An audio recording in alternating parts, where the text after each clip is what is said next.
Uma alegria estar mais uma vez aqui na Casa Espírita Allan Kardec, em Botucatu. Hoje, dia 6 de junho de 2021, domingo, 19h30. E o tema que nós trazemos para a reflexão de hoje é a lei de causa e efeito.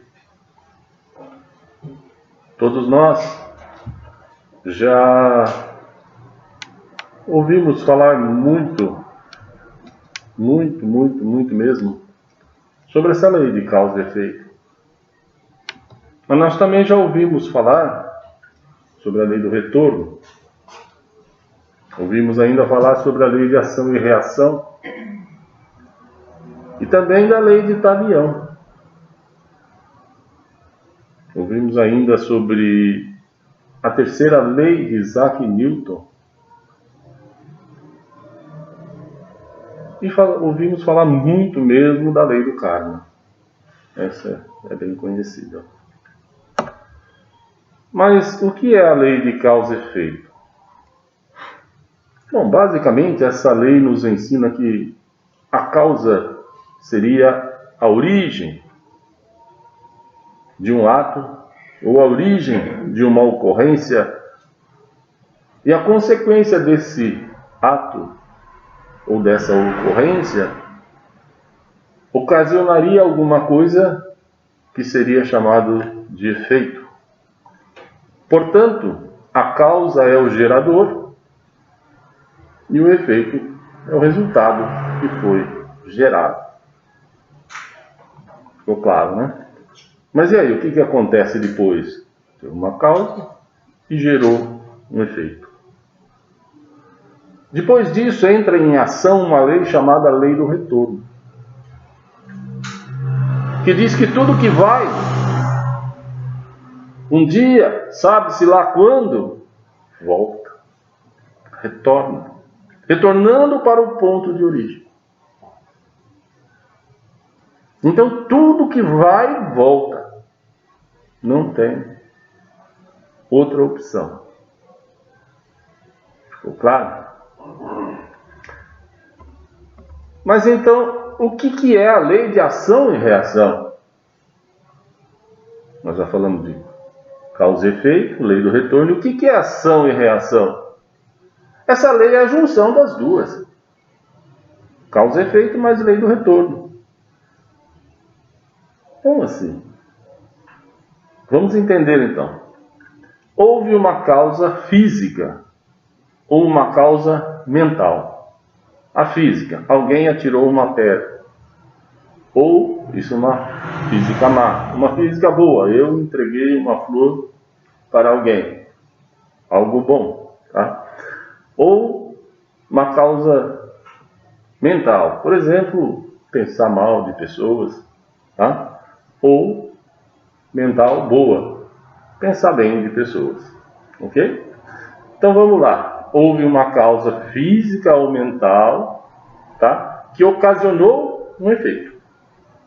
Lei de causa e efeito. Esse efeito foi bom ou ruim, podendo esse efeito também ser físico ou mental, ok? Que por conseguinte acionou a lei do retorno.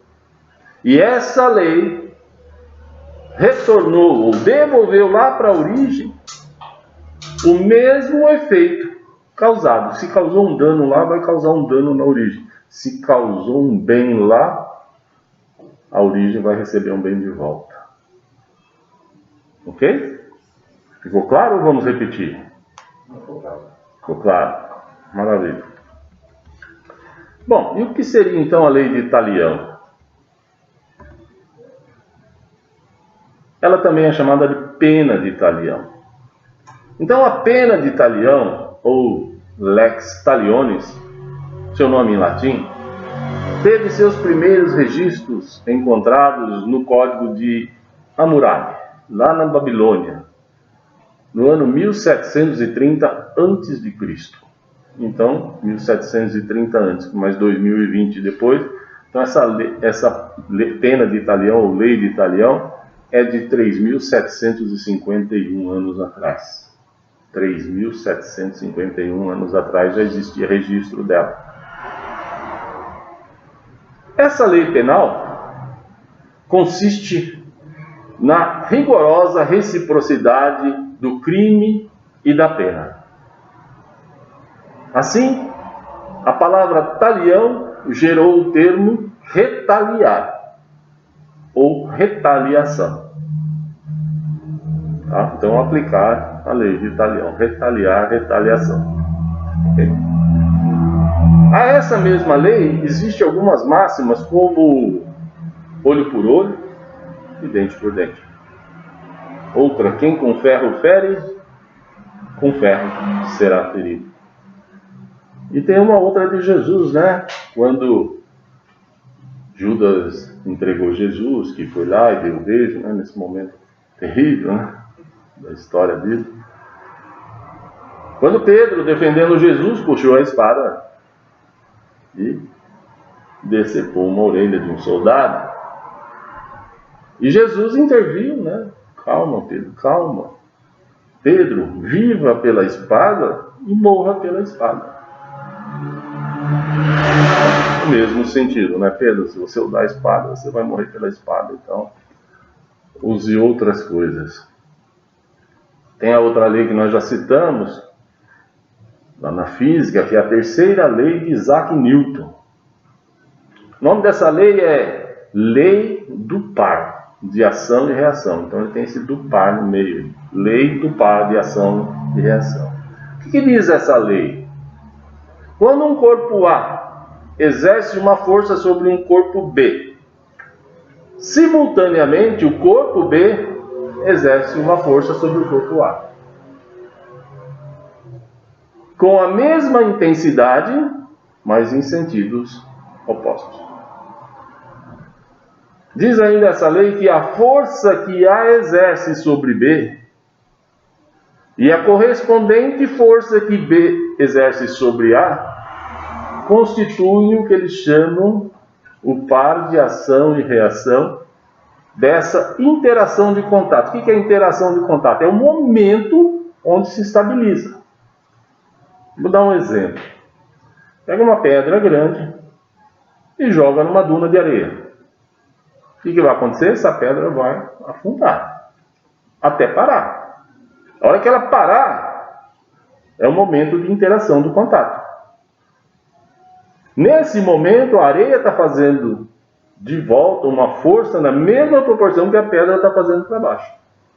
Se a força da areia fosse maior que a da pedra, a pedra subiria. Se a força da pedra tivesse maior que a da areia, a pedra continuaria afundando. Tá? E isso se expande para tudo. Então essas forças, né, da lei de par de ação de Newton, essas forças possuem, em princípio, a mesma intensidade, mas tem que agir sempre em sentido oposto. Então, isso vem mais ou menos somar com o que nós estamos falando hoje. Tá? Tudo que Deus faz, né? Tudo dentro do mesmo programação, daquele mesmo planejamento, tudo funcionando no mesmo sentido, tudo muito organizado. E depois nós temos, assim, das leis que nós citamos, a última é a lei do karma. E o termo karma na língua indiana karma significa ação. E esse termo vem da religião budista, hinduísta, jainista. E nesses últimos tempos, né, o karma também é adotado nas religiões espiritualistas. Espiritismo, Umbanda, todo mundo usa esse termo karma. Então eu vou me estender um pouco mais na lei do karma, por terem os seus ensinamentos grande semelhança com a nossa doutrina espírita. A lei do karma tem uma grande semelhança com a nossa doutrina espírita. Essa lei do karma é formada por 12 leis. A primeira, que eles chamam de a grande lei, a primeira lei do karma é traduzida como lei, ou chamada, né, como lei de causa e efeito. Ela prega que tudo aquilo que fazemos, nós enviamos, emitimos para o universo. Depois isso volta para nós. Sendo que coisas ruins retornam multiplicadas por 10. Até esse finalzinho só tem uma diferença aí de quantidade, mas se a gente for ver o que Jesus nos falou, quando plantares uma semente, ela vai te dar 50 ou 100 de volta. Então, se você plantar o mal, se você plantar o bem, tá? Então, na prática, isso significa que se transmitirmos cuidado, atenção, gentileza, amor para as pessoas, é exatamente isso que o universo vai nos devolver. Porém, se emanarmos raiva, decepção, tristeza, mágoa, ódio, receberemos essas coisas multiplicadas por 10. A segunda lei é a lei de criação. Diz assim: nós fazemos parte do universo, estamos em unidade com ele. E, portanto, devemos realmente viver para que o universo também tenha vida. Olha que legal. Tudo que existe ao nosso redor são indicações do nosso passado. Devemos criar aquilo que queremos em nossas vidas para o futuro. Então, tudo que nós fizermos daqui para frente é como nós viveremos no futuro. Depois tem a lei da humildade, a terceira lei. Tudo aquilo que evitamos encarar em nossas vidas continua a acontecer, mesmo que a gente evite. Quanto mais pudermos enxergar as coisas e as pessoas com um sentimento de humildade, mais nós nos elevaremos.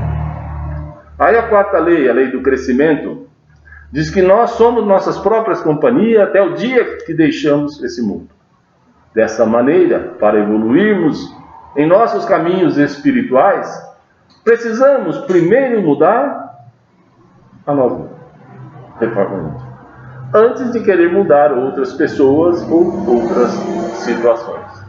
A quinta lei, a lei da responsabilidade.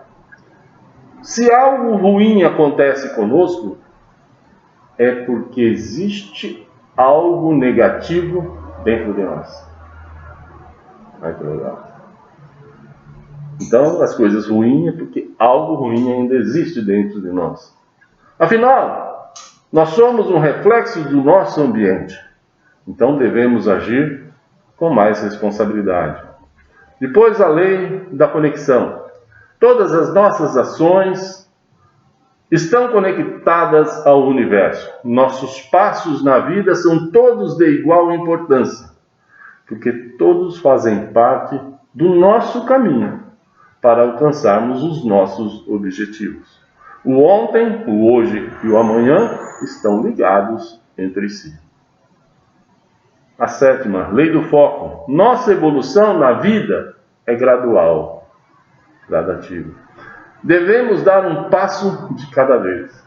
Nossos objetivos devem estar sempre em primeiro lugar em nossas mentes, para que a insegurança e a raiva não assumam o controle das nossas vidas. Depois, a lei de doação. Se acreditamos que algo é verdade, em algum momento nós poderemos provar que isso é realmente verdade. Nós devemos aprender a pôr em prática tudo aquilo que nós aprendemos. Não é só aprender, é aprender e pôr em prática, não é isso? A lei do aqui e agora. Se nós estamos presos às situações do passado, é impossível vivermos o presente e manifestarmos coisas positivas para nós mesmos no atual momento.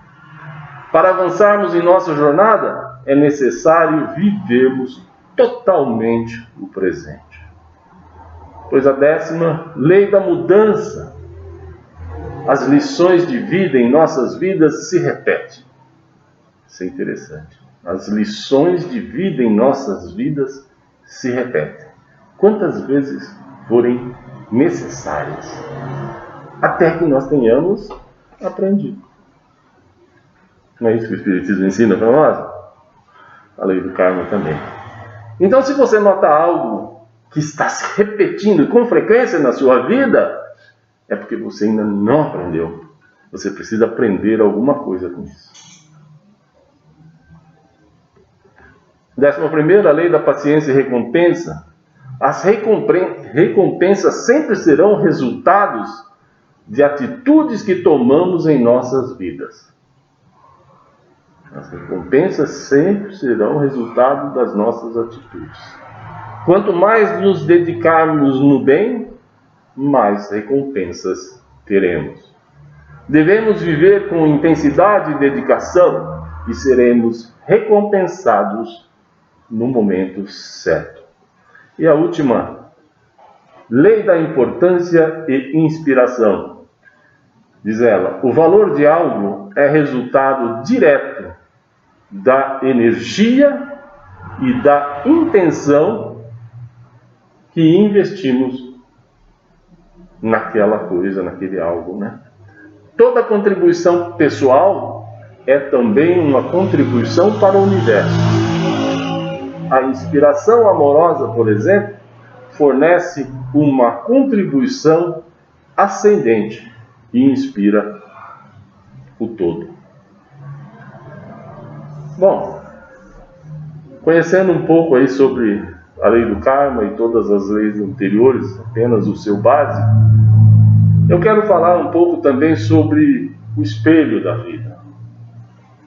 Quando nós estamos de frente com um espelho convencional, ele reflete exatamente a imagem de como nós somos externamente. E quase sempre nós não gostamos do que vemos no espelho. Parece que o espelho está nos mostrando uma pessoa não tão bonita e nem tão jovem como a gente imagina ser. A gente sempre se surpreende, eu principalmente. E nós nos incomodamos com isso, nós nos preocupamos com isso. Não é verdade? Não é assim? Quando a gente encara o espelho. Mas, no entanto, nós não devíamos ficar tão decepcionados com o que nós visualizamos nos espelhos de cristal. Nós devíamos, isto sim, nos preocupar e muito com o que enxergamos no espelho da vida. Sim, espelho da vida. Alguém já ouviu falar nisso? Espelho da vida? Bom, o espelho da vida, ele reflete cristalinamente como nós somos por dentro. Ele nos mostra o nosso ego, o nosso interior. E a nossa sorte é que só nós e Deus conseguimos ver exatamente como nós somos por dentro. Nossa sorte. E olha que quando a gente olha para dentro, o trem é feio. E bota feiura nisso. Quanta coisa a gente tem que mudar. Quanta coisa a gente tem que melhorar. Quanta gente precisa se aperfeiçoar. Mas, por que eu disse que nós temos que nos preocupar com o espelho da vida? Porque o que nos mostra o espelho de cristal é a imagem que vai para os outros verem. E ela não é a verdadeira imagem, né? Não é a verdadeira com relação ao que nós realmente somos. É a nossa máscara, é o nosso personagem, persona, né? É o nosso personagem, é o que nós criamos. Eu posso chegar aqui bonzinho, quando eu chego em casa eu não sou mais bonzinho. Não é verdade? Então, a gente mostra, o espelho vai nos mostrar isso. Agora, acontece que o espelho da vida, que nós quase nunca queremos olhar, a gente não gosta de olhar para dentro de nós, e nós ficamos muito tranquilos porque a imagem desse espelho ela é privê, ela é íntima.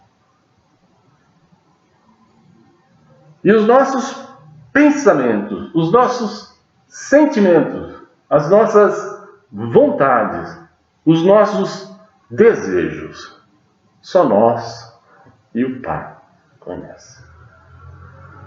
Mas então qual é o problema?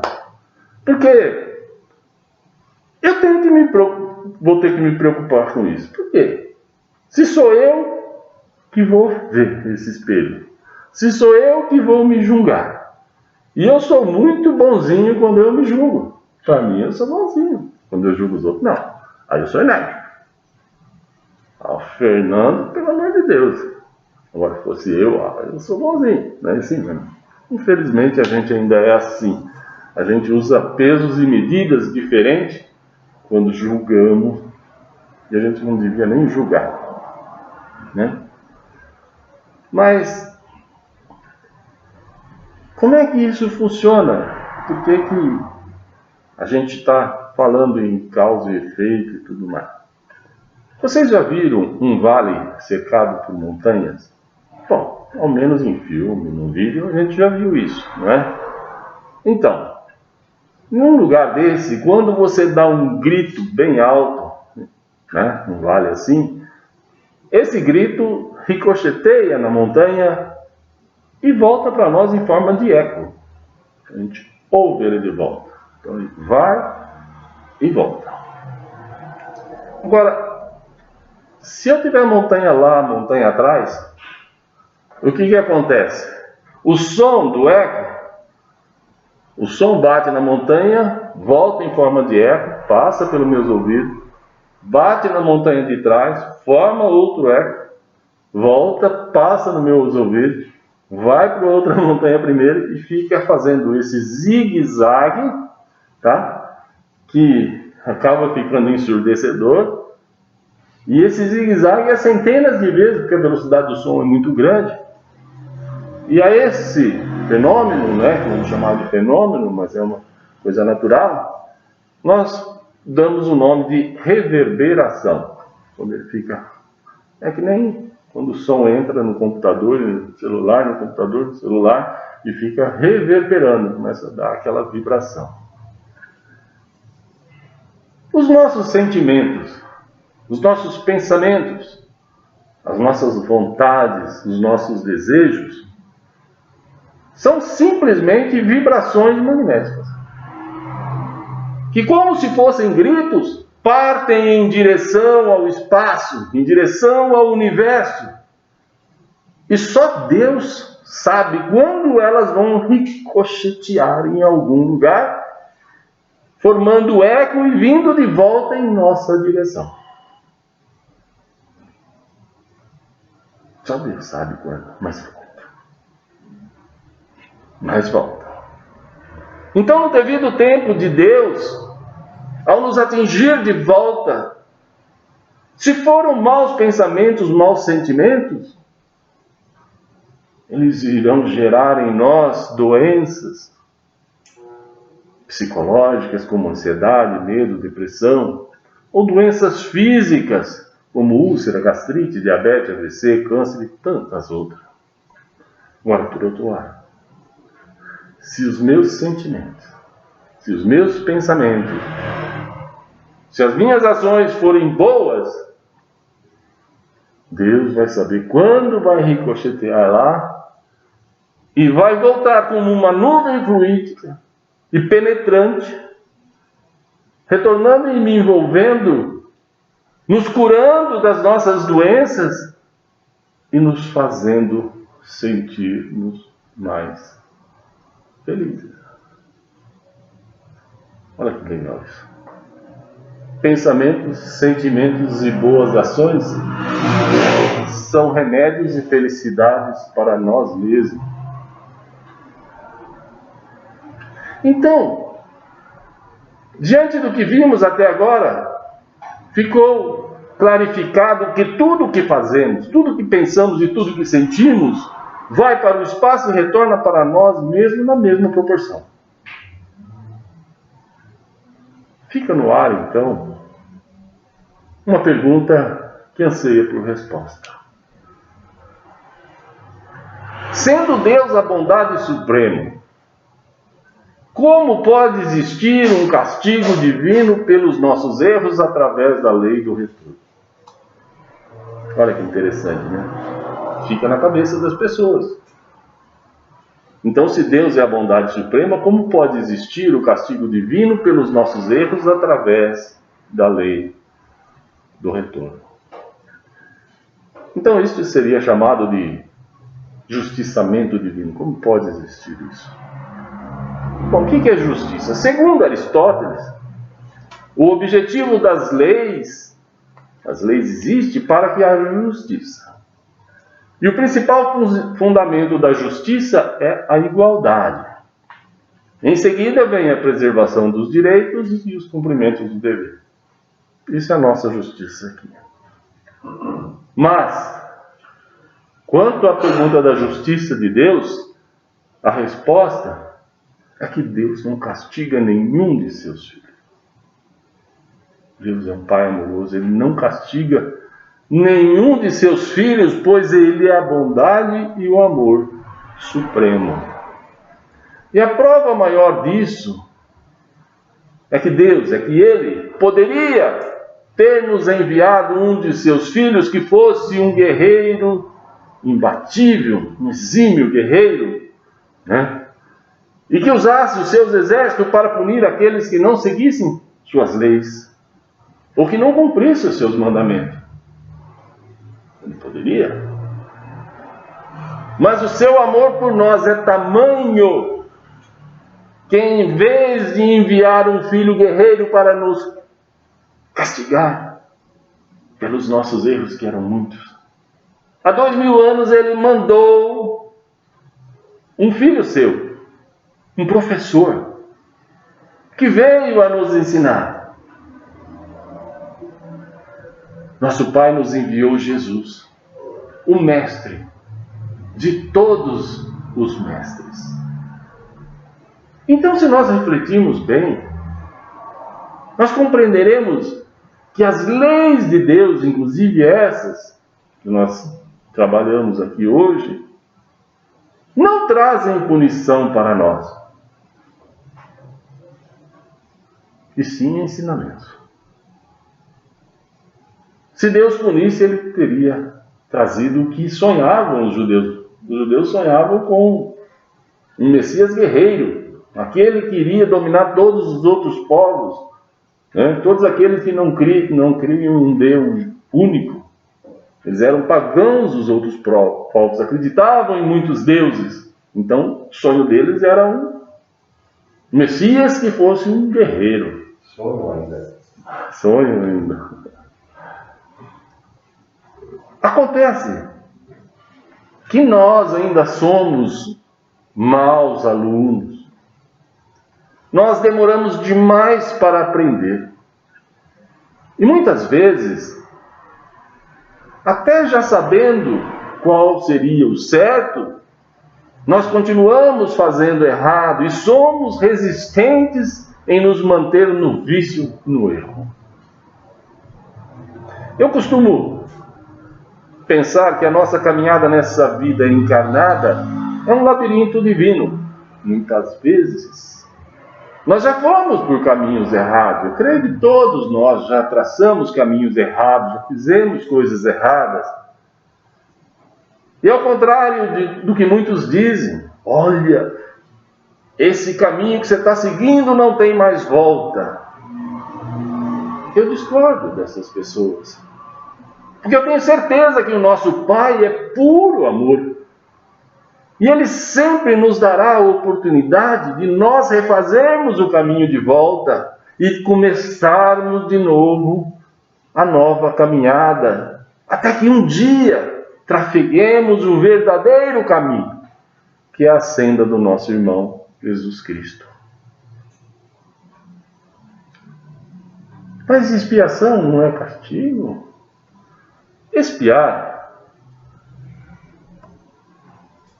Expiação vem da palavra expiar, que quer dizer reparar, corrigir. Então expiar não é punir, é reparar, é corrigir. Então nós podemos afirmar que a expiação não é um castigo, mas sim consertar o que fizemos de errado, reparar, para que volte a ficar perfeito. Pois todo caminho que seguimos, um dia nos levará à perfeição. Então, tudo tem que ser perfeito. Um exemplo: se eu sair por essa sala e esbarrar e derrubar uma cadeira, não seria correto eu continuar andando, sair, largar a cadeira derrubada, no chão, tombada? Não seria correto. Necessário seria que eu retornasse, erguesse a cadeira e colocasse ela em pé e no lugar, para que a sala voltasse a ficar como estava. Assim também ocorre na nossa vida, assim também ocorre na vida do planeta, e também assim ocorre na vida do universo. Quando fazemos algo de errado, nós estamos atrapalhando a perfeição do mundo que Deus criou. Então é necessário que nós reparemos aquele erro que fizemos, para que volte a ficar como Deus fez. Para que tudo no universo volte a ser perfeito, como Deus assim o criou. Devemos todos nós termos em mente que as leis divinas foram então criadas para nos ensinar, nos fazendo progredir e evoluir. Nós já ouvimos incessantemente dizerem que o plantio é livre, mas que a colheita é obrigatória. E isso é verdade. E se raciocinarmos que uma única semente plantada, como nos disse Jesus, ela pode nos devolver 50 ou 100 sementes, fica então uma indagação. Por que plantaria eu sementes de pimenta, sementes de jiló, sementes de capim margoso, se é com eles que eu terei que me banquetear?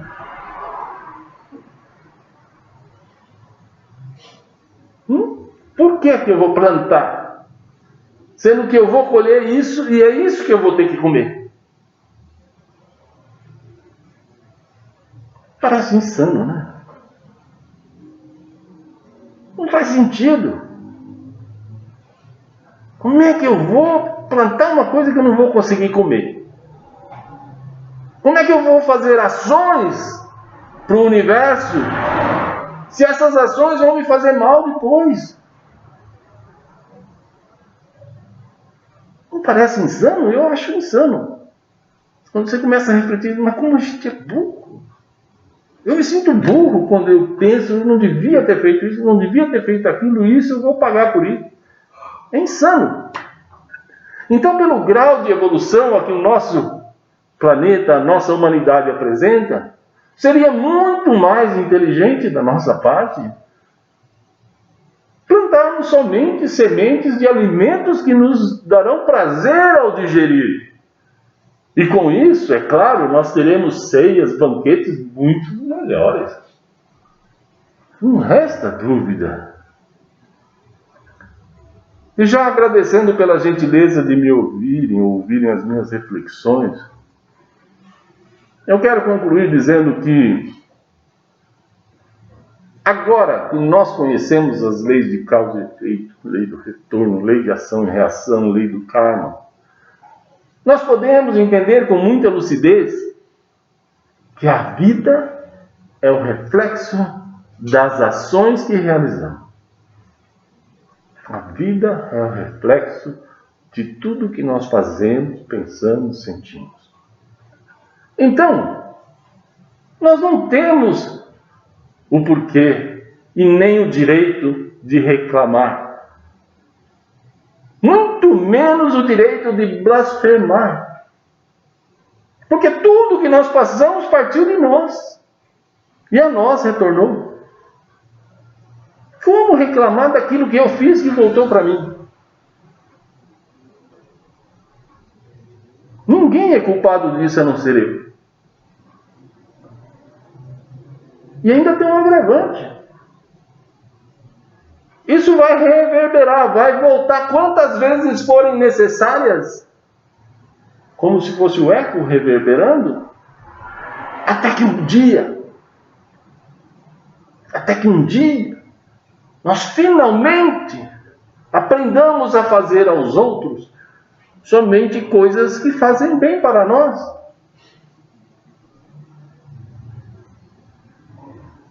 Mas aí você me pergunta, mas então o que é fazer o bem? Dar dinheiro para os pobres?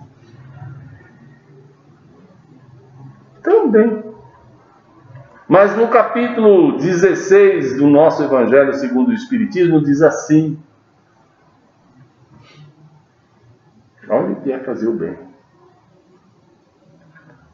Ainda quando eu falasse todas as línguas dos homens e a língua dos próprios anjos, se eu não tiver caridade, serei como o sino de bronze que soa ou o símbolo que retine. E continua: ainda quando eu tivesse o dom da profecia, que eu professasse todos os ministérios, que eu tivesse perfeita ciência de todas as coisas, ainda quando eu tivesse toda a fé possível, até o ponto de transportar montanhas, se eu não tiver caridade, eu nada sou. E quando houvesse distribuído todos os meus bens, aí a primeira pergunta, dá dinheiro. E quando eu tivesse distribuído todos os meus bens para alimentar os pobres, e houvesse entregado o meu corpo para ser queimado, se eu não tivesse caridade, tudo isso de nada me serviria. E ele finaliza dizendo assim: a caridade é paciente, é branda, é benfazeja.